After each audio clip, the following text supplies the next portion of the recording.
People.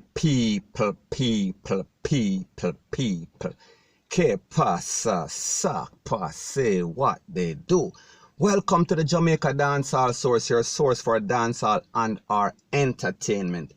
Now the topic that is buzzing in the news, buzzing in the dancehall space is a little disagreement that is going on between DJ Frass. We are speaking about the producer, our executive producer, and also dancehall artist. We are speaking about Alkaline. And people are wondering, people are pondering what is going on. People don't know if there is a separation. People don't know if there is trouble in paradise. But people, it is quite obvious, and these are the reasons. First thing first, Alkaline is not a loyal person, and people, I am going to state the facts. I am speaking about his first management that he had. We saw that there was a big disagreement between the artist and also the management, and we saw that they separated in a very bad way. So that is A. We are speaking about he also was a part of the Not Nice camp, and we saw that he was also supposed to sign to Not Nice and Not Nice label. However, he basically used Not Nice because Not Nice was going through a little episode as far as it pertains to Vybz Kartel. So therefore, Alkaline stole some of the formula from Not Nice. We are speaking about the Vybz Kartel formula, and we saw that he was very successful because they were recording a lot of hit songs, and basically he was making a name for himself in the dancehall space. And now when we talk about DJ Frass, people, we see that the same thing is happening, the same thing is reoccurring, because Alkaline now realize that he is not getting the hits that he wants from DJ Frass. DJ Frass is not sourcing the rhythms that are making Alkaline into a global superstar that they thought that he was going to be. And people, don't get it twisted, don't get it misconstrued. I am not saying that it is an epic failure. I am just saying that they are underachieving based upon the goals and the ultimatum that they set out to achieve, point blank and period.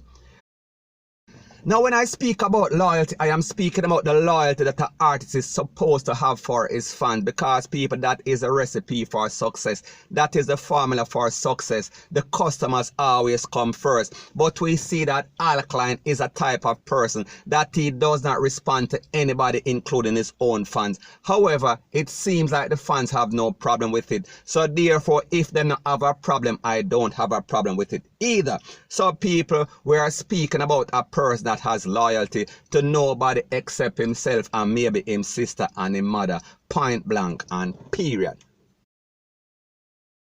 Now we can also speak about the producers or executive producers that are casualty, because them basically invest their whole career in an Alkaline.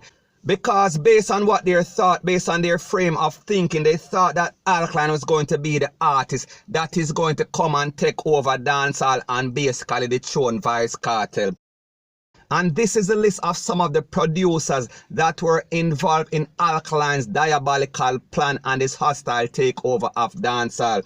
We are talking about DJ Sunshine, and we know that she is a radio disc jockey. She is one of the biggest radio disc jockey, and she's also a producer slash executive producer. She was a victim. We are speaking about Chimney Record. He was also a victim. He was one of those persons that basically bet his whole career and put all his eggs in one basket for basically reap the benefit of the Alkaline takeover. People, it did not happen as expected. We're also speaking about Lee Miller. He is also a next casualty of the diabolical plan of Alkaline to take over dancehall. That did not manifest. And now we are speaking about, last but not least, we are speaking about DJ Frass, because we saw that he was hyping up Alkaline. He was saying that Alkaline is the man. He was dissing the top artists in a dancehall. We are talking about Vybz Kartel. He was dissing any and everybody in a dancehall because he thought they had a plan. They were scheming. But like them say, when man a plan, God a wipe out. And people, we see exactly what happened. Point blank and period. Now people, don't get it twisted, don't get it misconstrued. I am not saying that Alkaline did not find any consistent song or any reasonable song or any decent song. We are talking about in the past 3 years. We are speaking about from 2016 when he was basically hot. When he was maybe in the top 2 of the persons in dancehall that is dominating the dancehall hierarchy. I am speaking about Alkaline and Vybz Kartel. However, it seems like the formula kind of dry up because it seems like DJ Frass could not find a hit rhythm. He could not borrow a hit rhythm. He could not produce a hit rhythm. And it seems like Alkaline also could not find a hit song. I am speaking about specifically for 2019 that just finished. People, I don't know what is going to happen for 2020 because anything can happen, any kind of card can play. But based on the last 3 years we are speaking about, it seems like Alkaline has been in a drought. It seems like Alkaline has been in a slump. And people, when it comes to music, it is all about chemistry. It is all about the chemistry between the artist and the producer. If they are not in sync, if they are not on the same wavelength, that means that there is not going to be any hit song.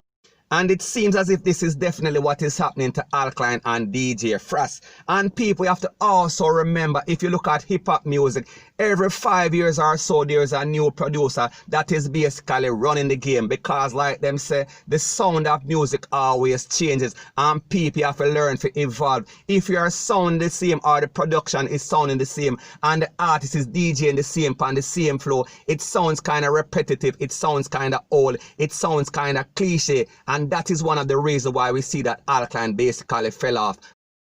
Now there is a thing about life that is called humility. That means that if you don't humble yourself, life will always dish you some humbling experience. And people, this is the case as it pertains to Alkaline, because we saw that he was too show off, he was too hype, and this hype came back to haunt him. And the same can be said for DJ Frass, because they burned a lot of bridges, they diss a lot of people, and people don't get it twisted, don't get it misconstrued. This is dancehall and it is all about hype. It is all about exalting yourself.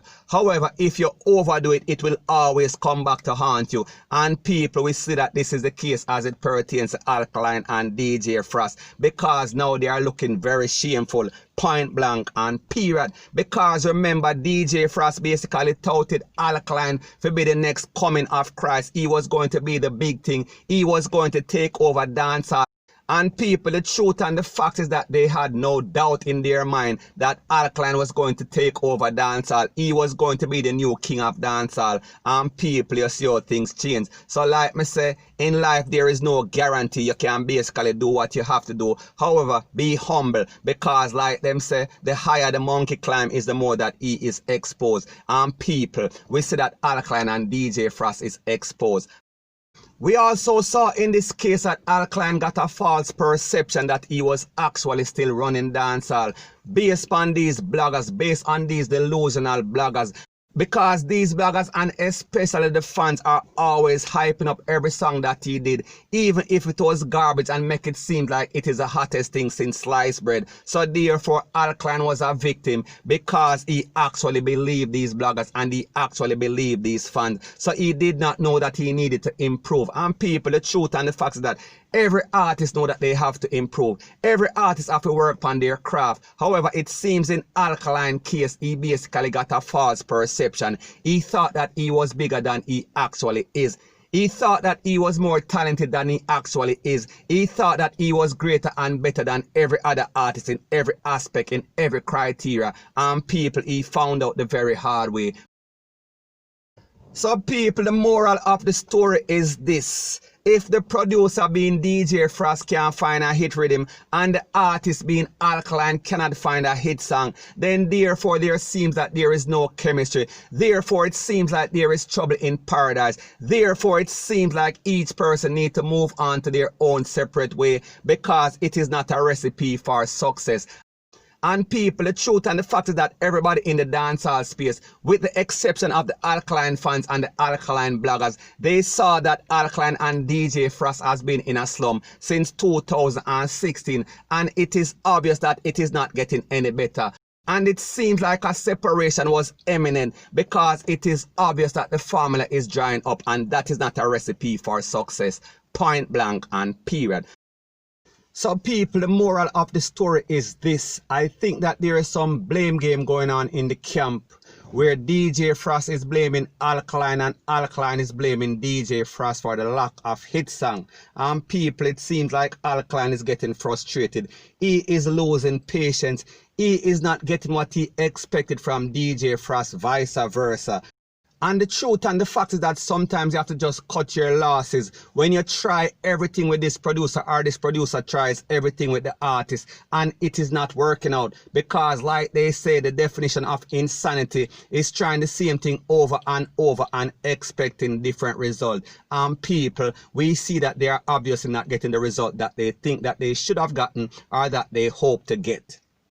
And we also see that it seems like Alkaline is choosing loyalty over royalty. And when I say that, I mean that it seems like there's a little discrepancy between DJ Frass and his friends Jigodan and Rete, Lele, Blue, Blah, Bling.